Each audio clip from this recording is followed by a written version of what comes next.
Welcome back in the biology classes with the Sanjeev Agarwal. Dear students, हमने पिछले lecture में STI यानी सेक्सुअली ट्रांसमिटेड इन्फेक्शंस के बारे में पढ़ा था। मैंने उसमें आपको नाम बताए थे STIs के, जिसको हम रिप्रोडक्टिव ट्रैक इन्फेक्शंस भी कहते हैं, STDs भी कहते हैं, VD भी बोलते हैं।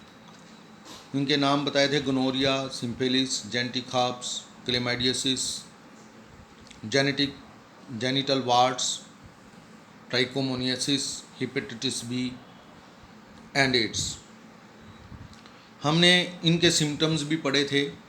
मैंने बताया था कि जो इनिशियल सिम्टम्स होते हैं इनके वो बड़े माइनर होते हैं, जैसे ईचिंग है, फ्लूइड डिस्चार्ज है, स्लाइट पेन है, स्वेलिंग है।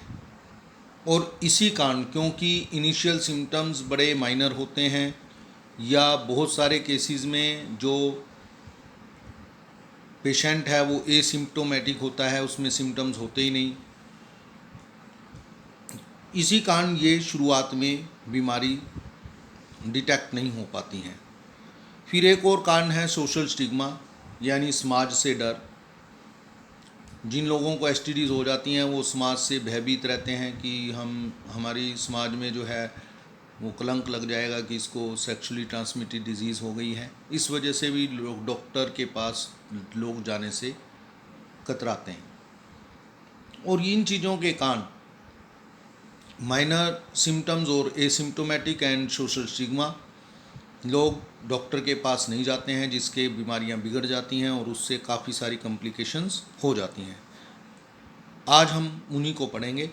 देखो, एब्सेंस और less significant symptoms in the early stages of infection, यानी शुरुआती स्टेज में सिम्टम्स का ना होना या कम होना, एंड सोशल स्टिग्मा और समाज का भय attach to STD deter the infected person को रोकता है from going for timely detection and proper treatment, जिससे उसकी प्रॉपर ट्रीटमेंट या टाइमली डिटेक्ट नहीं हो पाती बीमारी।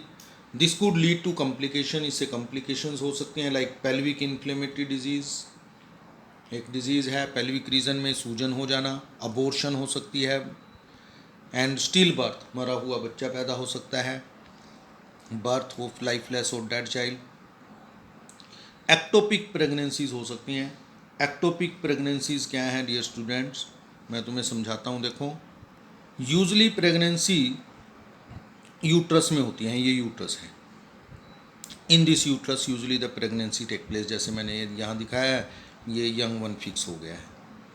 लेकिन इन रेयर केसेस प्रेगनेंसी स्फेलोपियन, ये फेलोपियन ट्यूब है, स्फेलोपियन ट्यूब में हो सकती है, क्योंकि जो फर्टिलाइजेशन है वो ये एम्पुला एंड इस्मस जंक्शन, जहाँ पर एम्पुला, ये एम्पुला रीजन है, ये इस्मस है, इसके जंक्शन पर फर्टिलाइजेशन हो जाती है और यहीं पर यंग वन डेवलप होना शुरू हो जाता है। इसको हम एक्टोपिक प्रेगनेंसी बोलते हैं। इससे माँ को, बच्चे को तो खतरा है ही, माँ की भी डेथ हो सकती है, क्योंकि ये जो ट्यूब है ये रप्चर हो जाती है और रप्चर होने से दोनों की जान को खतरा हो जाता है। तो ectopic pregnancy outside the uterus, for example in fallopian tube. Infertility हो सकती है और even cancer of reproductive tract में कैंसर हो सकता है। देयरफॉर प्रिवेंशन और अर्ली डिटेक्शन, इसलिए बीमारी से बचना या शुरुआती दौर में ही उसका पता लगाना और फिर उसका इलाज कराना, and cure of these disease are given prime consideration, उनको हमें प्राइमरी तौर पे लेना चाहिए, प्रायोरिटी पे रखना चाहिए, and under the reproductive health care programme. अब हम पढ़ेंगे भी which age group is most vulnerable, भी किस एज ग्रुप को सबसे ज़्यादा खतरा है इन बीमारियों के होने का। वैसे तो ये बीमारी किसी भी एज ग्रुप में हो सकती है, लेकिन जो हमने नोट किया है, ज़्यादातर यंग वन जो 15 से 24 साल की एज ग्रुप में हैं, उनको ये इन बीमारियों के होने का सबसे ज़्यादा खतरा रहता है। Though all the persons are vulnerable to these infection, the person in the age group of 15 to 24 years are most vulnerable to these infections, though these may occur to any person। हो तो किसी को भी सकते हैं, लेकिन ये सबसे ज़्यादा वनरेबल है, इसको सबसे ज़्यादा खतरा है 15 से 24 साल के बच्चों को। Now we come to next. What are the measures one has to take to prevent from contracting STDs? कौन से मेजर्स हैं, कौन सी सावधानियां हैं जो हमें रखनी चाहिए ताकि ये बीमारी ना लगे? तो सबसे पहले है, देखो, avoid sex with unknown partner और मल्टीपल पार्टनर। सबसे पहली तो यही है, we should avoid the sex with unknown partner और multiple partner. Number 2, always use condom during the coitus. Number 3, in case of doubt, ये सबसे इम्पोर्टेंट, अगर हमें डाउट हो जाता है, हमें लगता है कि कोई बीमारी है, ईचिंग है, इन्फेक्शन है, go to qualified doctor for early detection, ताकि अर्लियर उस डिजीज़ का पता चल सके, and get complete treatment if diagnose with disease. और अगर डायग्नोज हो जाती है उसका कंप्लीट ट्रीटमेंट करें हम डॉक्टर के पास। Now we come to the next, that is define infertility. Right down the causes of infertility. Infertility क्या है? देखो, डेफिनेशन जो है इसकी, it is the inability to conceive और produce child in spite of unprotected sexual cohabitation. यानी जब किसी कपल को यंग वन नहीं होता है, कंसीव नहीं कर पाते हैं वो, तो that is called infertility. A large number of couples all over the world including India are infertile. ये बड़ी भारी समस्या है। Now we come to the cause of infertility. देखो, there are lot of causes. Infertility के बहुत सारे causes हैं। मैंने उनको फीमेल और मेल में अलग अलग भी लिखा है, बुक में सिर्फ ये दिए हैं, ऊपर जो लिखे हैं हमने, तुम यही याद कर सकते हो। There are certain reason for this, like physical reason है, that is weakness, reproductive weakness. Congenital, कई बार कॉन्जेनिटल भी होता है। कॉन्जेनिटल क्या है? भी जो जेनेटिकल मेकअप है, जो क्रोमोसोम है बॉडी के अंदर, उन्हीं में कोई कमजोरी है या पेरेंट्स से वो डिजीज़ आ गई है। ड्रग्स, ज़्यादा ड्रग लेने के कारण भी ये बीमारी हो सकती है, इनफर्टिलिटी हो सकती है। इम्यूनोलॉजिकल और इवन साइकोलॉजिकल रीज़न। साइकोलॉजिकल भी इसमें बड़ी भारी प्रॉब्लम है, which is the main cause of infertility. In India, often the female is blamed for couple being childless. India में ज़्यादातर फीमेल्स को ब्लेम किया जाता है, लेकिन देखने में आया है more open the problem lies in the male partner, कि ज़्यादातर ये मेल पार्टनर में होती है। Then we come to the causes of infertility in the female. Female के अंदर ये बड़ी कम होती हैं, मैंने बताया, ज़्यादातर मेल के अंदर होती है प्रॉब्लम। तो लेकिन हम पढ़ लेते हैं। डैमेज और लाइगेटेड फैलोपियन ट्यूब, कई फीमेल्स में फैलोपियन ट्यूब डैमेज हो जाती हैं या लाइगेटेड चिपक जाती हैं वो। Idiopathic infertility due to failure और अबनॉर्मल फर्टिलाइजेशन, कई बार फर्टिलाइजेशन नॉर्मल नहीं होती है उनमें, उसके कारण। Malformation like adhesion of labia, imperforate hymen, ये भी एक प्रॉब्लम है। Disease like gonorrhoea infection, leucorrhoea, इनके कारण भी। Then we come to the causes of male infertility. Oligospermia, oligo means few, sperms यानी स्पर्म का नंबर कम होना, reduce sperm count, less than 50 to 20 million per ml। अगर इतना है नंबर, 1 ml सीमन में 15 से 20 मिलियन स्पर्म नहीं है, तो फर्टिलिटी होने के चांस कम रहते हैं। ए जूस्पर्मिया, ए का मतलब एब्सेंट, जू यानी मोटाइल, मोटाइल स्पर्म्स का कम होना या एब्सेंट होना। Absence of extremely low count of motile sperms. Then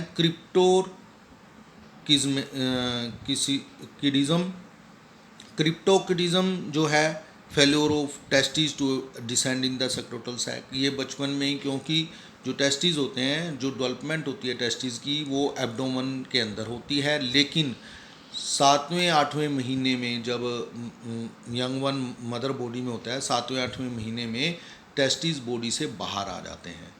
लेकिन कुछ केसेस में नहीं आते हैं, तो उसको हम बोलते हैं क्रिप्टोकिडिज्म।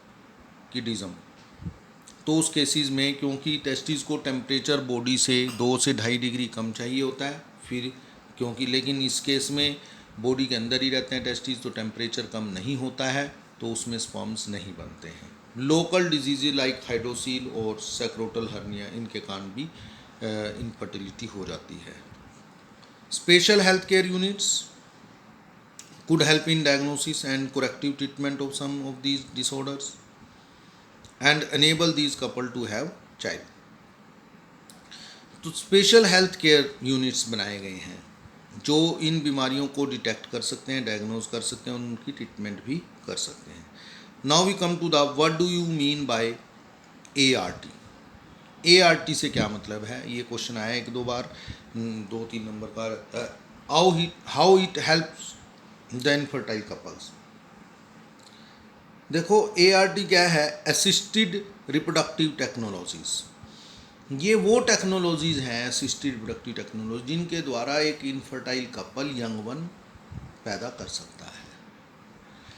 तो these the infertile couples could be assisted, उसकी हेल्प की जा सकती है to have a children through certain special technique. These techniques are known as assisted reproductive technologies. कौन कौन सी हैं, हमने 4 लिखी हैं। इन विट्रो फर्टिलाइजेशन, जिसको हम टेस्ट ट्यूब बेबी बोलते हैं, जिफ्ट, ICSI एंड आर्टिफिशियल इंसेमिनेशंस। तो ये हम पढ़ेंगे एक एक करके। देखो जो इन विट्रो फर्टिलाइजेशन है, इसका मतलब क्या है, मैं तुम्हें शॉर्ट में समझा देता हूँ, पढ़ेंगे हम इनको कल नेक्स्ट लेसन में जब भी। इन विट्रो फर्टिलाइजेशन का मतलब है इन विट्रो यानी इन टेस्ट ट्यूब, यानी fertilization take place in test tube. We take the sperm from the male and egg from the female, they are fertilized in the test tube and then the embryo is placed in the mother body, that is called in vitro fertilization. What is GIFT? GIFT is gamete intrafallopian transfer. इसमें हम क्या करते हैं, gamete, sometime the female is not able to produce the gamete, हम gamete किसी दूसरी female से लेते हैं and that is placed in the fallopian tube, gamete intrafallopian tube transfer, यानी फैलोपियन ट्यूब के अंदर ट्रांसफ़र करना। हम एग दूसरी फीमेल से लेते हैं और उसको फैलोपियन ट्यूब में रख देते हैं and then the fertilization take place by natural method. Then third one is intracytoplasmic sperm injection.